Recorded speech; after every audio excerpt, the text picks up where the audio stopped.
Anger management tips for married couples. Everyone gets angry at some time or another.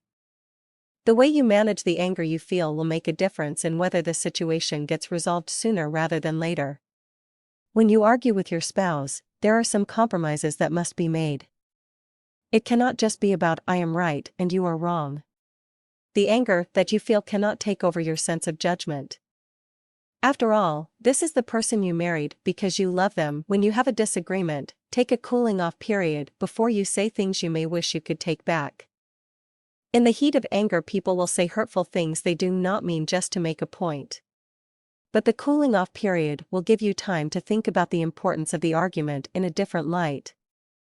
This will also prevent anything being said that you will be sorry for later. Arguments are bound to happen.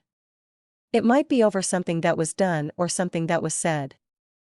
Or it could be something that you did not do.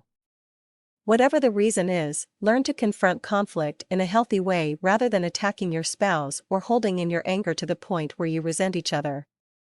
There are many ways to agree to disagree without hurting each other's feelings and damaging your marriage. If you have children, one thing you should never do is have a huge argument in front of your children.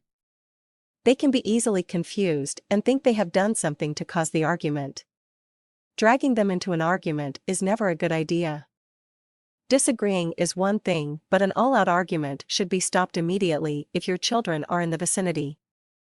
Children whose parents argue a lot and scream at each other will often display unruly behavior or withdraw because the two people they love most in the world are scaring them.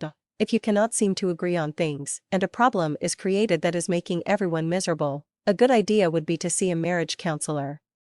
They can help the two of you to get to the bottom of whatever is causing the arguments and help you to see this is not solving anything. Sometimes this is the only choice you may have if you have already tried everything else and nothing is working. The prospect of living with someone and arguing constantly is not conducive to having a healthy relationship. You will not be happy. Your spouse will not be happy, and your children will not be happy either. Another thing you might want to try to keep anger from ruining your relationship is a vacation together, to spend some time getting to know each other again. If the stress of every day is getting to the two of you and has an impact on the arguments you are having, this may be a solution to your problems. Often people get so caught up in the everyday problems and get so stressed that arguments are the end result. By spending some time away from the stress and problems and enjoying your time together, you may find that you have better things to do than arguing.